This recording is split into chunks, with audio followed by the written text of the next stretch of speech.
Hello, I am Neelam from Maurya Accent Academy. Please like my video and subscribe my channel. तो आज मैं आप लोगों को फिगर्स ऑफ स्पीच बताने वाली हूँ। फिगर्स ऑफ स्पीच का मतलब क्या होता है, पहले हम इन शॉर्ट इसको समझ लेते हैं। फिगर्स ऑफ स्पीच जैसे इसको हिंदी में बोलते हैं अलंकार। अलंकार क्या होता है, किसी भी भाषा को सजाने का काम करता है।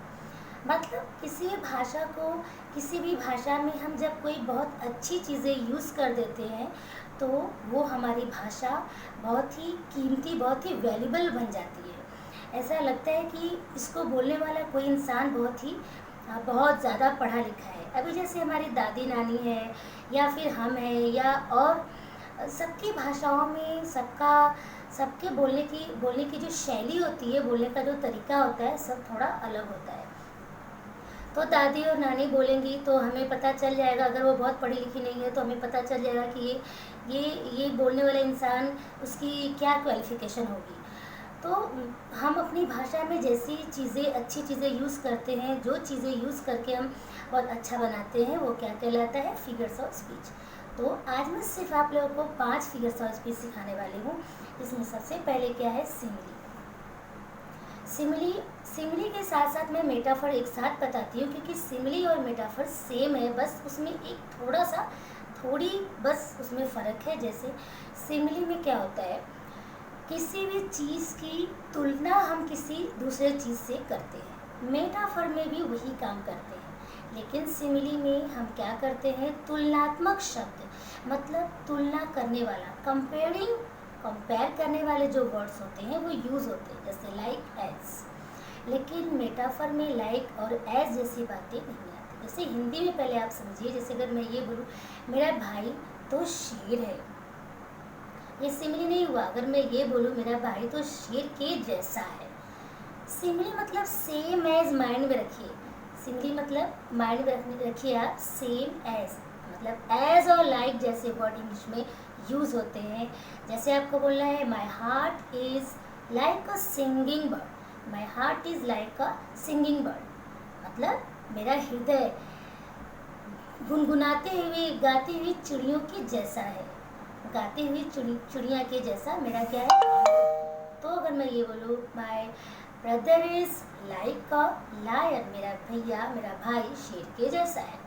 लेकिन अगर मैं ये बोलूँ my brother is a lion, तो ये सिमिली नहीं है, क्योंकि हमने तुलना तो किया है, हमने कंपेयर किया है अपने भाई की शेर से, लेकिन हमने यहाँ पर शेर के जैसा वर्ड यूज़ नहीं किया है।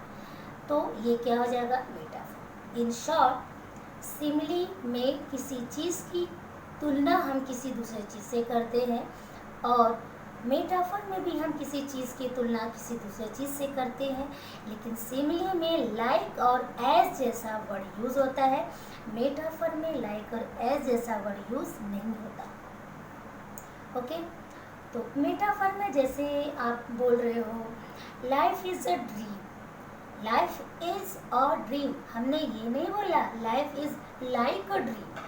अगर हम ये बोले life is like a dream तो सिमिली हो जाएगा, क्योंकि हमने लाइक जैसा वर्ड यूज़ किया है।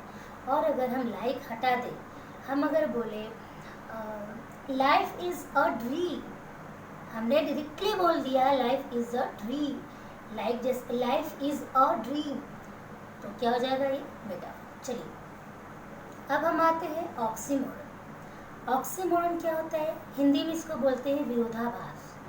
मतलब एक तरफ तो हम कोई अच्छी चीज़ कहते हैं, दूसरी तरफ इसका जस्ट उल्टा बोलते हैं। जैसे अगर हम आपको ये बोले मेरे पेट में मीठा मीठा दर्द हो रहा है, ये लो, ये कोई बात हुई। एक तरफ तो दर्द है और उसमें मीठी बात कहाँ से आ गई, मेरे पेट में दर्द है, ठीक है, उसमें मीठा दर्द मतलब क्या। लेकिन ये एक सेंटेंस है, ऐसा नहीं कि ये सेंटेंस रॉन्ग है, हमने मीठा यूज़ कर दिया। तो मेरे पेट में मीठा मीठा दर्द मतलब इसका ये हुआ, मुझे बहुत हल्का हल्का दर्द है पेट में, बहुत हल्की हल्की दर्द। जैसे life is bitter sweet, life is bitter sweet. Oxymoron, life is bitter, bitter तो समझ में आ रहा है, कड़वा है, स्वीट भी समझ में आ रहा है, मीठा है। तो जीवन कड़वा सच है। देखो, जीवन कड़वी सच्चाई है, मतलब जीवन एक कड़वा सच है। लाइफ इज बिटर स्वीट, जीवन कड़वा सच है। एक तरफ तो कड़वा है बिटर, दूसरी तरफ सच है। तो इस टाइप की जो बातें आती हैं और इस टाइप की बातें बहुत ही अच्छे लोग ही यूज़ करते हैं। अब देखो, अच्छे लोग मतलब मेरे कहने का इंटेंशन ये है, जो बहुत वेल क्वालिफाइड होते हैं वो ऐसी बातें यूज़ करते हैं।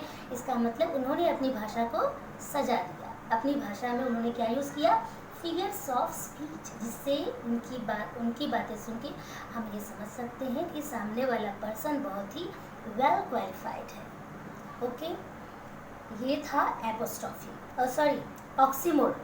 एपोस्ट्रॉफी में क्या होता है, हम किसी को बुलाते हैं, किसी भी अनजान, किसी भी वो इंसान जो यहाँ पर प्रेजेंट नहीं है, या हम डेथ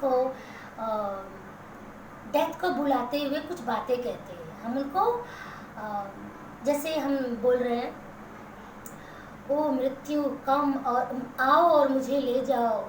जैसे हम बोलते हैं डेथ, ओ डेथ कम सून, ओ मृत्यु जल्द ही आओ, ओ डेथ कम सून।